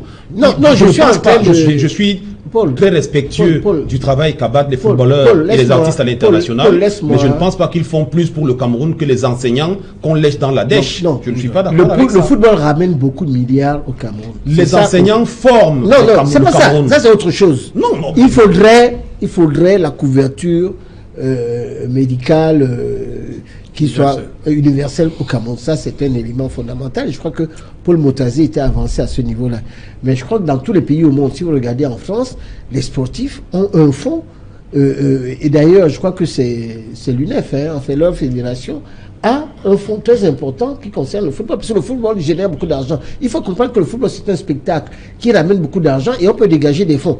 C'est bien qu'on fasse également ça pour les enseignants. Mais ils rapportent de l'argent aux footballeurs également. Vous avez vu les salaires qu'ils ont, c'est également. Oui, c'est pour ça que je dis que même les footballeurs... Ils gagnent l'argent qu'un fonctionnaire, qu'un enseignant ne gagnera pas pendant 3 décennies. Excusez-moi, j'ai voulu parler à un avocat de football. Il m'a dit, laisse-moi terminer. Je suis un jeune homme là qui est parti en Chine, là, qui était gaucher, je ne sais pas comment il s'appelle là, le Camerounais. Il vivait avec sa mère, il n'arrivait pas, il donnait 500 francs au football. Le gars s'est retrouvé Bassogo. Le gars m'a dit, ne me parle plus de ça. J'ai bac plus 7 et je n'arrive pas à avoir 300 000 francs. Mais écoutez, alors... Et Bassogo est là avec les milliards. Et demain, c'est pour ça que j'ai dit qu'il faudrait qu'il y ait un fonds. Oui. Même les footballeurs professionnels qui sont à l'étranger. Mais je crois qu'ils avaient essayé de faire ça avec celui qui est mort là, Mayebi, pour essayer de faire en sorte que on ne laisse pas les footballeurs partir. Moi, je pense que c'est une bonne chose que les footballeurs professionnels soient là au Cameroun pour être autour de lui. Non, sur l'acte, maître, restons sur l'acte. Est-ce qu'il faut attendre que ce soit la CAF qui vienne demander comme ça au pouvoir public? Je ne sais pas si c'est ça. Si c'est ça, le ministère a tort. Vous ne savez pas? Si c'est ça, le ministère a tort. Ok. Mais je crois savoir que le ministre également pense souvent à eux. Il les reçoit. Il y a beaucoup de torts là en une semaine, d'après ce gouvernement. Non, le ministre a beaucoup de choses. Ce ministre-là, c'est lui qui est sur la sellette surtout. Okay. Si la CAN ne le suit pas, tout le monde va dire que c'est lui le responsable. Wifi de Kanga, je reprends un extrait du ministre Pierre Ismaël Bidjoumpat. Il dit « Ces anciens lions auront une place de choix et prépondérante à jouer lors de cette CAN. » D'où l'intérêt de se poser la question pourquoi n'avoir pas pensé à eux plus tôt. On va paraphraser un auteur célèbre en disant « La médiocrité gère la cité », fermez les guillemets. Le problème avec le Cameroun, il est là, entre autres. On a l'impression qu'on a développé la détestable habitude de privilégier l'autre avant nous-mêmes. Je ne m'aligne pas avec l'argument de M. Pensi qui dit qu'il y a eu une synergie dans les décisions. Je n'aimerais pas que pour faire fonctionner le Cameroun, nous fonctionnons, au lieu d'utiliser la rationalité, nous nous basons sur le principe de ce qu'on peut appeler de la sorcellerie. Il faut que nous soyons objectifs et logiques dans nos choix. Les footballeurs que nous avons vus tout à l'heure dans le reportage, Monsieur Rigobert Song, Monsieur Patrick Baumer, représentent en fait, dans le cadre des marques de luxe, on dit légère, ils représentent en tout cas la figure, ceux qui vendent le pays, ceux, entre autres, ils ont en tout cas contribué largement de par leur talent à ce que le Cameroun soit connu dans le domaine footballistique à l'international. Et donc, le débat ne devrait même pas se poser sur la sélection, la nomination de ces gens-là pour porter, en tout cas, le Cameroun pour la CAN 2019. Vous avez posé la question sur l'Allemagne tout à l'heure, le principe de la rétrocession, en tout cas la commission de rétrocession de la Coupe du Monde de 2006 à l'Allemagne était notamment menée par Franz Beckenbauer, qui était qui est l'un des plus grands footballeurs de tous les temps, l'une des principales figures du football allemand. Et donc dans le cas du Cameroun, on aurait dû procéder pareil. Il faut qu'à un moment donné, parce que le football qui est un élément ici, et en quelque sorte à l'image du pays tout entier, il faut qu'à un moment donné nous fonctionnons sur un principe de crédibilité et à long terme, parce que c'est justement ces manquements-là qui font que le Cameroun perd un peu sa solidité pour les observateurs internationaux, que ce soit du point de vue des infrastructures. La première pierre du stade à Yaoundé, c'était il y a 9 ans, et le stade n'est toujours pas terminé. Vous avez évoqué hier, je ne sais pas, lors d'un reportage, le cas Bambutos qui est relégué en division 2 parce que l'ancien coach, Monsieur Boyle, n'a pas été rémunéré. Le même cas de figure s'était produit avec l'entraîneur allemand Otto Pfister qui avait été après indemnisé de 300 millions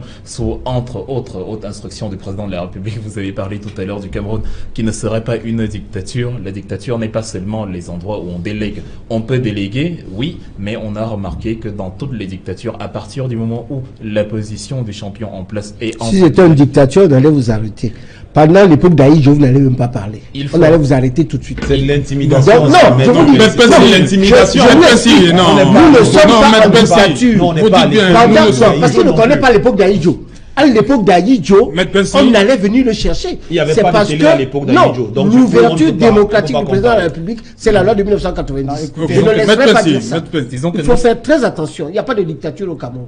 Disons que nous sommes dans un principe de relativité. Dans un principe de relativité, une grande ville est forcément plus petite qu'une autre plus grande ville. Je n'ai pas dit qu'on est dans une dictature, mais en tout cas, les éléments... Et d'ailleurs, je n'ai pas dit que je désapprouve les dictatures. Mais vous n'avez pas eu tort de dire qu'on est dans une dictature. Hein. Il y a même des dictatures très positives. Non, moi je crois que nous sommes dans une dictature. Oui, non, c'est pas là le débat, Carlos Ngoualé. On parle. Ça va dans tous les sens. Vous allez terminer votre propos. Exactement, pour garder la ligne droite de ce que j'affirmais tout à l'heure, c'est pour dire, entre autres, c'est sur intervention du chef de l'État, lors du cas Otto Pfister, qu'il a fallu réguler certaines choses. Il ne faut pas toujours que dans le contexte du Cameroun, nous nous auto-infantilisions en attendant les injonctions externes ou de la plus haute autorité de l'État pour fonctionner. Même dans le cas de la fameuse vidéo, il a été dit ici que les pressions des organismes internationaux ont conduit le Cameroun à mener une enquête. La raison pour laquelle nous avons été mis en esclavage pendant 4 siècles et colonisés pendant des décennies, c'est parce que ceux qui venaient de l'extérieur ont abouti à la conclusion que nous étions incapables de nous autogérer. Si nous continuons à fonctionner en 2018 sur le même principe, il ne faudra pas s'étonner qu'à un moment donné, nous fassions à nouveau mettre à genoux. Carlos Ngoualé, vous vouliez prendre la parole, mais on va parler du SDF cette fois-ci. Voilà, je suis aussi aujourd'hui à dévoiler son QG de campagne, mais on s'attendait à voir le directeur de campagne. Qu'est-ce qui s'est passé? Non, écoutez, l'objectif de la conférence de presse de ces jours, c'était pas de dévoiler le directeur de campagne. L'objectif, c'était de présenter le QG de campagne à la presse pour que, au moins, les journalistes aient une adresse où trouver le candidat ou avoir des informations sur comment la campagne se déroule sur le terrain. L'autre chose aussi, c'était de présenter à la presse comment la campagne est structurée, notamment avec l'équipe de campagne du candidat, ainsi que les bénévoles qui ont été recrutés pour travailler dans cette campagne et leurs relations avec les structures du parti au niveau régional, au niveau départemental et au niveau des circonscriptions électorales. Votre champion a insisté sur le thème sécuriser le vote. Bien Pourquoi il y a un problème? Bien entendu, vous savez, le processus électoral au Cameroun a été marqué depuis 1992 par l'absence de transparence. D'abord, en 1992, vous vous souvenez que la victoire du SDF a été volée, parce que le SDF a gagné l'élection présidentielle de 1992, mais sa victoire avait été volée. Par la suite, on a assisté à un système électoral basé sur la fraude, notamment avec les falsifications des procès-verbaux et ainsi que les bourrages des urnes. C'est la raison pour laquelle nous avons mis un accent particulier. Le candidat Joshua aussi a mis un accent particulier sur la sécurisation du processus électoral. Et c'est ainsi que nous avons lancé un recrutement des bénévoles qui se déroule en ce moment sur le terrain. Pour le moment, nous avons déjà enrôlé 30 000 bénévoles qui travaillent tous les jours, qui sont formés. L'objectif, c'est de recruter au total 48 000 pour avoir pour chaque bureau de vote au moins 2 scrutateurs, notamment un représentant dans le bureau de vote et puis le scrutateur qui est à l'extérieur du bureau de vote. Donc, voilà l'objectif que nous voulons atteindre. Et il faut dire que ce travail a été fait de façon discrète et stratégique avec l'équipe de candidats. Le recrutement des bénévoles? Bien entendu, parce que... Vous savez, on a suivi l'annonce à la radio. Il y a eu une annonce, mais il y a eu des descentes sur le terrain. Vous savez très bien que l'équipe de campagne de Joshua aussi et lui-même ont fait des tournées sur le terrain. Mais ce n'était pas des tournées tambour battant. Nous avons rencontré les électeurs sur le terrain. Nous avons rencontré les sympathisants sur le terrain qui se sont montrés disponibles pour travailler dans cette campagne aux côtés du candidat pour sécuriser le processus électoral et faire en sorte qu'au soir du 7 octobre prochain, le résultat de cette élection reflète la réalité des urnes. Paul Maël, vous êtes le porte-parole du candidat Maître Keremouna. C'est bien ça. Est-ce que vous avez pensé à sécuriser, c'est le terme, hein, à la mode, sécuriser vos votes? Alors, pendant toute la période, comme je vous l'ai dit, entre janvier et le mois de juin, le candidat Keremouna a sillonné le Cameroun. On a fait 8 régions sur les 10. On est parti de l'extrême nord jusque dans le sud-ouest. Le candidat avait un message qu'il adressait aux personnes que nous avons rencontrées. Il leur disait, à l'époque on parlait encore d'inscription, c'était « allez vous inscrire ».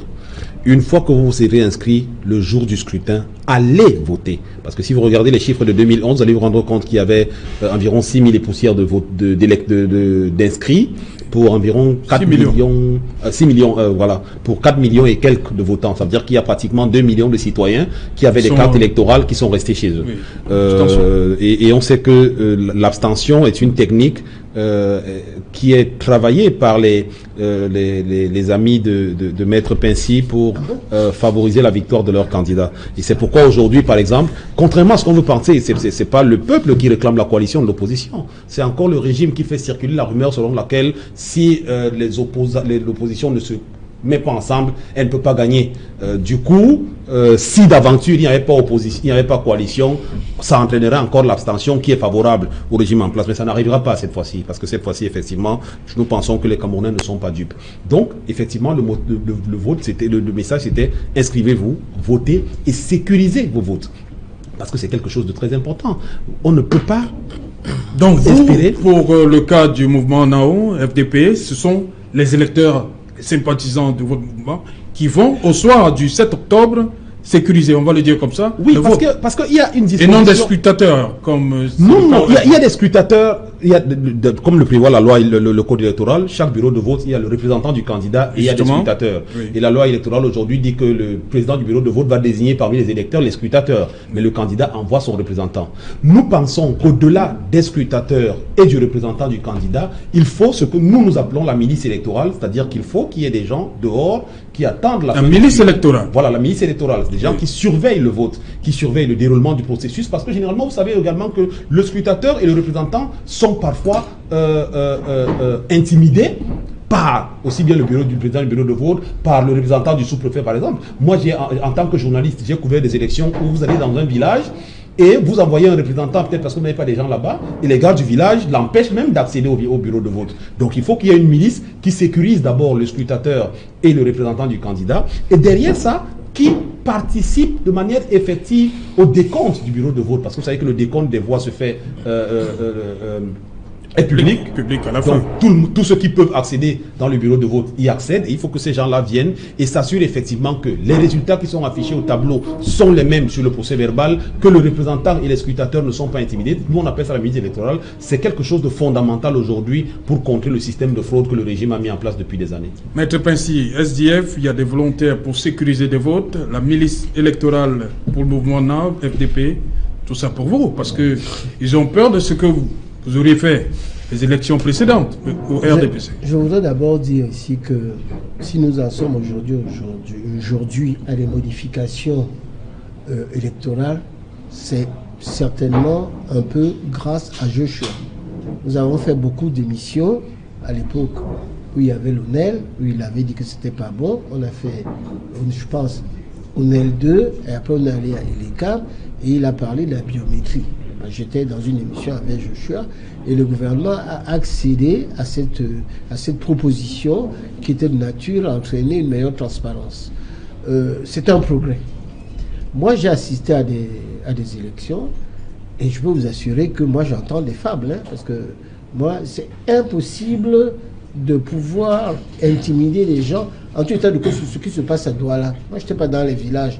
Donc, je n'ai pas le don de bicuité comme Paul Maher, qui se trouve à droite et à gauche, et qui voit tout ce qui se passe à travers le Cameroun. Moi, il était sur le terrain, il était reporter. Moi, j'étais sur le terrain. Il parle de choses vues et entendues. Je ne sais pas dans quel village il était. On peut me contester beaucoup de choses. Mais Paul Maher, c'est pas... Je parle même de mon propre village. Je ne vais même pas vous parler des villages. Si c'est en 2004, j'ai couvert l'élection présidentielle dans mon propre village. Si c'est une affaire villageoise, je ne peux pas en parler. Bon. Mais sur ce qui se passe dans le reste de la population, tout ce que je sais, c'est que d'abord pour le SDF, ça va être très compliqué. Si je fais un petit calcul, 650 000. Et s'il n'y a que pour 10 000, on en est à 500 millions. Donc sur les recrutements du SDF, on va aller dans une affaire de 500 millions à 1 milliard, rien que pour les scrutateurs et les gens qui doivent compter. Je suis encore obligé d'intervenir, Serge Alain. Je suis désolé d'interrompre Maître Pensi. C'est justement qu'il faut sortir de ce système de monnayage. Aujourd'hui, nous appelons à la mobilisation. Voilà, on n'est pas obligé. Qui réclame le changement. Maître Pensi, le SDF est volontaire. Non, pour couvrir les élections auparavant, c'est des bénévoles que le SDF a recrutés. Comme ceux qui ont été les bénévoles ne peuvent pas faire les 300, ne peuvent pas aller dans toutes les circonscriptions. Écoutez, Maître, excusez-moi, je suis en train de parler. Donnez-moi la possibilité. Vous allez prendre la parole après, si vous permettez. Je dis qu'il en faut 500 millions à 1 milliard qui n'ont pas. Donc tout ça, c'est du verbiage. On espère en tout. Et quant à la milice, mais c'est pas possible. Je rêve. Vous allez avoir une police privée qui va venir pour qu'il y ait la bagarre à l'intérieur pour surveiller. Je crois que si c'est ce que vous imaginez, ça ne passera pas. Le préfet et le sous-préfet ont reçu des instructions. Mais ça va passer. Non. Pour qu'il n'y ait pas de désordre. Mais ça va passer. Personne n'a parlé de désordre. Il n'y aura pas. Vous faites pas dire. Ils n'ont pas parlé de désordre. Il a dit de milice. Milice électorale. C'est comme ça que nous avons appelé ça. C'est une terminologie. Il va y avoir les bérets noirs, les milices avec les parenthèses. Attendez, il termine son propos. Laissez-moi terminer. Après, vous allez parler.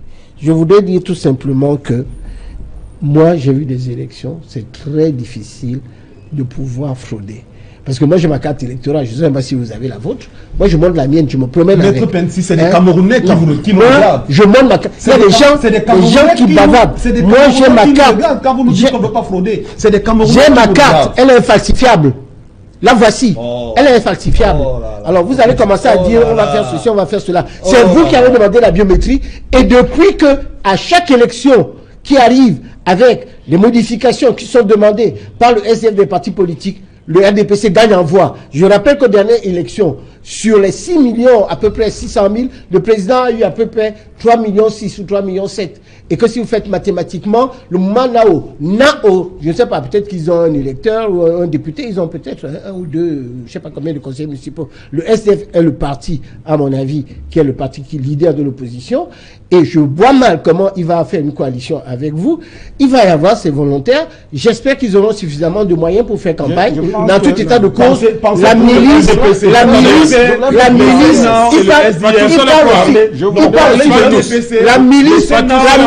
ne restera pas. Il n'y aura pas de milice. Une parenthèse. Les sous-préfets sont prévenus. Oui, rapidement. Juste une parenthèse pour dire que les propos de Paul Maher sont tout à fait exacts. Il faut une milice électorale dans ce pays. Pourquoi? Maître Pensi, qui est avocat au barreau du Cameroun, sait très bien que la fraude électorale est punie par le code électoral. En 2007, lorsqu'il y a eu des falsifications des procès-verbaux à Vouri-Est, à Douala 5e, lesquelles falsifications des procès-verbaux ont conduit à l'annulation des élections, aussi bien à la mairie de Douala 5e que à l'élection des députés à Vouri-Est, c'est le Cameroun qui paye de l'argent parce qu'il fallait organiser les élections partielles. Mais je suis dans contre la cette circonscription-là. Aujourd'hui, l'objectif, je vais dire, est clair. Nous n'allons plus accepter d'aller nous pourvoir en justice alors que les juges font preuve de mansuétude à l'égard des fraudeurs. Nous avons porté plainte contre ces fraudeurs. Aucun d'eux n'a été condamné jusqu'à ce jour. D'ailleurs, il n'y a même jamais eu de procès. Vous pensez que nous allons continuer d'accepter que vous venez frauder les élections sur le terrain? Nous allons nous... Non, on ne fraude pas, c'est vous qui fraudez. C'est vous qui fraudez. Nous allons nous défendre. Est-ce que vous comprenez que les formations politiques, l'opposition, mettent ce système anti-fraude, on va le dire comme ça, avec les milices? Sur la forme, l'intention, elle est bonne. Mais sur le fond, en tant que Camerounais lambda, j'essaierai de ne pas être dupe et j'exhorterai mes compatriotes à ne pas être dupes non plus. Les élections présidentielles ne sont pas une fin en soi, c'est un moyen. Les élections présidentielles ne vont pas démanteler les enjeux et les préoccupations des Camerounais aujourd'hui. Les élections présidentielles ne sont qu'une étape dans le Cameroun que nous voulons à partir du 8 octobre, au lendemain des élections. Oui. Nous avons 3 représentants de partis sur ce plateau. Je n'en fais pas partie. Je me considère comme un Camerounais lambda et au regard des réactions, de certaines réactions que nous avons sur le plateau, je peux déjà dire qu'il y a au moins un parti à qui je n'accorderai pas ma voix, dans l'espoir que justement les réactions du ou des représentants de ce ou de ces partis ne sont pas représentatives de la majorité des leaders de ces partis-là. Parce qu'il ne faut pas donner l'impression aux Camerounais qu'on est prêt à accéder ou alors à rester, à garder le pouvoir dont on dispose, vaille que vaille. Il faut appeler les Camerounais à comprendre que si nous voulons le pouvoir ou si nous voulons rester au pouvoir, c'est parce que nous avons un projet pour eux. C'est pour ça que le débat doit davantage se focaliser sur le projet. Donner l'impression, en tout cas être prêt à tout, à toutes sortes d'armes, parce qu'on croit que l'arène, c'est un échange de coups, au lieu que ce soit un échange d'idées, c'est communiquer l'information selon laquelle, merci à vous, bétail électoral, j'ai besoin de vous actuellement, c'est pour ça que je fais cette façade, cette proximité de façade, mais après je vous oublierai. Alors, maintenant que les différents partis ont décidé, le SDF notamment, parce qu'il y a le mauvais souvenir, le spectre de 92 qui plane, on se dit voilà, il ne faut pas que la même chose se reproduise, il faut une certaine transparence. On peut appeler ça comme on veut, le mot est peut-être mal choisi, le mot milice, mais en tout cas, quand on essaye un peu d'y réfléchir profondément, on comprend là où ils veulent en venir. On ne va pas pour des raisons de campagne directement leur faire un procès d'intention d'être des Boko Haram 2.0 qui viendront saccager les bureaux de vote. Milice, évidemment, milice signifie justement, en tout cas selon ma compréhension, avec toute la bonne foi que je leur accorde, c'est bénévole, ou même si on les paye, qui viendront en tout cas observer que tout se passe, il y ait conformité entre les procès-verbaux, les résultats, en tout cas que tout se passe selon les règles de conformité.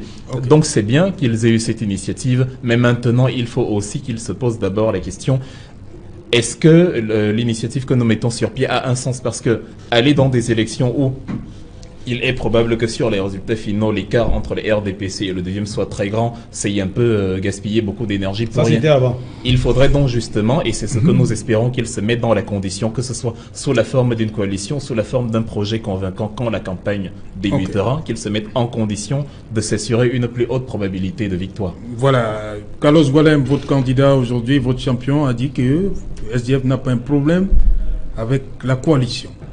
Oui, il demande quand même qu'il y ait un congrès extraordinaire pour avoir... Non, bien évidemment, le SDF et son candidat n'ont aucun problème avec la coalition. D'ailleurs, il a dit ça sur vos caméras. Et je pense que le SDF a toujours été habitué aux coalitions. D'ailleurs, en 92, lorsque le chairman gagne l'élection présidentielle, c'est l'Union pour le changement qui porte sa candidature. Donc, ce n'est pas la première fois que nous faisons... Mais les choses ont changé, hein, parce qu'à un moment, on a suivi... des discours, non, c'est pas la rivière qui va vers, c'est pas le fleuve qui va vers la rivière. Non, écoutez, ce genre de discours. Écoutez, l'honorable Joshua aussi a été clair cet après-midi. Il a dit que la coalition dont il est question est une coalition basée sur le programme, c'est-à-dire une coalition programmatique. C'est pas une coalition de personnalité.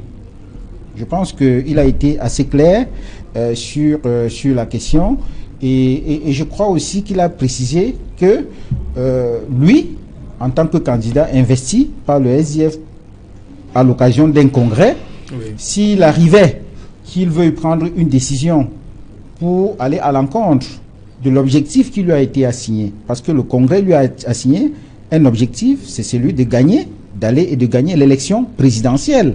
Le deuxième objectif que le deuxième mandat que le congrès lui a donné, c'était que pour atteindre cet objectif-là, il devait nouer les alliances nécessaires pour l'atteinte de cet objectif. Et donc, pour nous, pour le SDF, l'objectif, c'est le peuple camerounais. L'objectif, ce ne sont pas des individus. Nous ne voulons pas des coalitions entre copains, mais nous voulons des coalitions programmatiques pour le peuple camerounais. Voilà la position qui a été exprimée par le candidat. Et je crois que cette position-là est à peu près celle que les Camerounais attendent. Ok. Il a parlé d'un congrès, vous croyez que c'est faisable là? Bien entendu, il a dit clairement que, d'ailleurs en 2011, on l'a fait, on peut rapidement convoquer un congrès extraordinaire. En réalité, il répondait à une question de journaliste qui lui demandait de savoir si il peut se retirer au profit d'un autre candidat. Il a clairement dit que cela est possible si un certain nombre de conditions sont réunies. Et je crois que j'ai expliqué tout à l'heure qu'il a un mandat et il ne peut pas aller au-delà du mandat qui lui a été donné par le congrès du parti. Pour le moment, le seul mandat qu'il a, c'est d'aller gagner l'élection présidentielle. Le deuxième mandat qu'il a, c'est de nouer les alliances qui lui permettent d'atteindre cet objectif. Et si il doit prendre une décision en dehors des deux mandats qui lui ont été donnés, il doit recourir au congrès qui peut se réunir rapidement dans le cadre d'une convention extraordinaire. Parce qu'il faut rappeler, pour sortir, pour terminer, sur ce point, j'allais autour que le SDF est un parti démocratique. Et je pense que pour ceux qui connaissent le SDF, Paul Mayel est journaliste, il couvre les activités du SDF depuis des années, il faut savoir que au SDF, on ne devient pas candidat personnellement. On est candidat parce qu'on est investi par les instances du parti. Et au SDF, c'est la convention nationale. Et cette convention a réuni des milliers de Camerounais, des milliers de militants en février dernier. Et c'est eux qui avaient désigné l'honorable Joshua aussi comme candidat à l'élection présidentielle avec les mandats que je viens de vous expliquer. Ok, Paul Mayel, où est-ce que votre candidat, votre champion, Maître Keremouna, en est avec cette histoire de coalition? Mais on est sur la même position que le SDF. Et d'ailleurs, je voudrais dire ici que je salue l'extrait qu'on a vu dans le journal tout à l'heure de l'honorable Oshi. Je voudrais d'abord dire à titre personnel, moi l'honorable Oshi, c'est quelqu'un dont j'ai le privilège d'être, qui me fait le privilège de compter parmi ses amis. Je vais vous dire une anecdote. Depuis, je suis dans l'équipe du candidat Keremouna depuis le mois de janvier. L'honorable Oshi et moi, on s'est rencontrés 3 fois. Bien sûr, on ne parle pas de politique, on a quelques centres d'intérêt communs, notamment la musique, dont il m'a fait l'amitié de m'inviter 2 ou 3 fois et on parle de choses et d'autres, pour vous dire. Non, mais sur le plan politique, on est sur la même longueur d'onde. J'en parlais encore avec Keremouna avant d'entrer dans ce studio, qui me disait que, je vais vous dire pourquoi moi je suis optimiste, personnellement. D'abord parce que les leaders se parlent, ils sont tous en contact sur la question de la coalition. Le deuxième je parle, mais le peuple ne voit rien. J'en viens. Le deuxième sujet de satisfaction, c'est que tous les leaders avec lesquels nous sommes en contact, moi je les ai entendus dire « je ne suis pas obligé d'être le président ». Troisième chose, c'est qu'ils ne sont plus aujourd'hui au niveau des profils de dire que nous allons bâtir la coalition sur la base des profils. Ils sont sur la logique c'est sur la base de l'offre à proposer aux Camerounais. Qu'est-ce que nous proposons aux Camerounais? Et une fois qu'ils auront défini cette offre, qui est une offre véritable de changement, ils définiront lequel d'entre eux est à mieux de porter ce projet-là. C'est de ça qu'il s'agit. Maintenant, ce que je veux dire, c'est que je comprends l'impatience des populations, mais je vais juste vous prendre un exemple. Entre janvier et février, mon ami et frère Cabral Libi demandait qu'on organise des primaires de la coalition, de l'opposition. Imaginez qu'on l'ait suivi sur cette voie et qu'on ait organisé les primaires à ce moment-là et qu'on se soit retrouvé avec Jean de Dieu Momo et Banda Kani dedans. Qu'est-ce qu'on aurait fait? Non. Moi, j'ai couvert les élections au Cameroun, j'en ai couvert à l'étranger. Je n'ai jamais vu une coalition se former 3-4 mois avant les élections. On la forme au dernier moment parce qu'elle permet justement que les amis de Maître Pensi ne viennent pas s'infiltrer dedans et ne viennent pas essayer de la détourner. Donc, moi, je dis, les leaders sont en train de se parler, ils sont en contact, ils sont conscients que le peuple leur demande de se mettre ensemble, ils sont conscients des enjeux de l'heure. Et moi, comme je le dis, étant proche collaborateur d'Akeremouna, je suis très, très optimiste. Maître Pensy, le fait que les leaders de l'opposition se parlent, vous inquiète au RDPC? Non, puisque le RDPC est dedans. C'est ce qu'il a fait de dire. C'est l'œil de Moscou. On nous voit partout. Non, je crois que d'abord Namdua n'est pas là. Comment vous le savez? Non, je ne vais pas être dedans. Ne soyez pas péremptoire. On a cité le nom de personne. Ne soyez pas péremptoire. Kamto a dit qu'il est le seul tireur de pénalty. Il a déjà pris la balle, il l'a mis au centre. Joshua aussi a dit plusieurs choses. Ce n'est pas la rivière qui va, je ne sais pas où. Non, et le président aussi vient de parler. Il vient de dire, excusez-moi, ne me coupez pas, il vient de dire tout de suite, je ne peux pas engager le SDF sur un mandat que je n'ai pas. Ok, Il a dit, nous ne faisons pas de coalition, mais tout simplement une coalition de programme. Ce qui veut dire qu'il n'y aura pas de coalition. Laissez-moi avec vos histoires là. Vous tremblez tous devant le RDPC. Vous croyez que le RDPC se trouve partout. Le RDPC est serein. Et dans le cadre de ces élections, il n'a pas besoin d'essayer de recruter des gens qui n'existent pas. Vous n'avez pas les moyens, vous n'avez pas la force. Vous ne pouvez pas vous entendre à 7. Vous ne pouvez pas diriger un pays de 22 000 personnes. Et notre candidat est tranquille. Et nous sommes fidèles tous les jours. Voilà, vous avez compris. On n'attend pas le dernier jour pour venir vendre la vache. Et là, on vous a compris. Le monde l'a fait en 30 secondes, Wilfried Gangan, parce qu'il y a... Oui, il y a un programme important qui va suivre. Disons que j'exhorterai le RDPC de mettre Pensy à mettre la même fougue pour l'élaboration des projets du Cameroun. Le président de la République, on a commencé par là, à élaborer, à nommer une nouvelle personnalité, un nouveau PCA à la tête de Camwater. Mais il faut maintenant, dans le contenu, penser aux Camerounais. On prend l'exemple d'un pays au hasard, le Canada. Dans l'article 47 de la loi sur la qualité de l'environnement, ils ont ce qu'ils appellent l'indice sur la qualité de l'air, où il faut informer de temps en temps la population sur les conditions environnementales qui sont les leurs. Il faut qu'on ait ce type de levier sur l'eau aussi, notamment. En tout cas, c'est un exemple de projet sur lequel il faudra mettre la même énergie que celle que vous mettez sur le plateau. Merci Wilfried Kanga de nous avoir accompagnés pendant tous ces jours-ci. Merci. Merci à vous. Merci Carlos Ngoualem. C'est fini? Oui, c'est fini.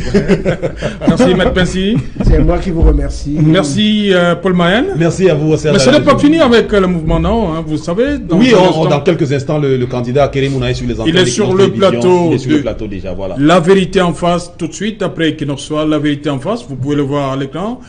Le bâtonnier Akeremouna, candidat présent investi par le FDP, leader du mouvement Now. Il sera en face de Cédric Noufélé, Duval Fangwa et Mimi Mefo. Madame, Messieurs, c'était Equinox Soir. Rediffusion 23h GMT. Il sera minuit à Mimboman. Bonsoir.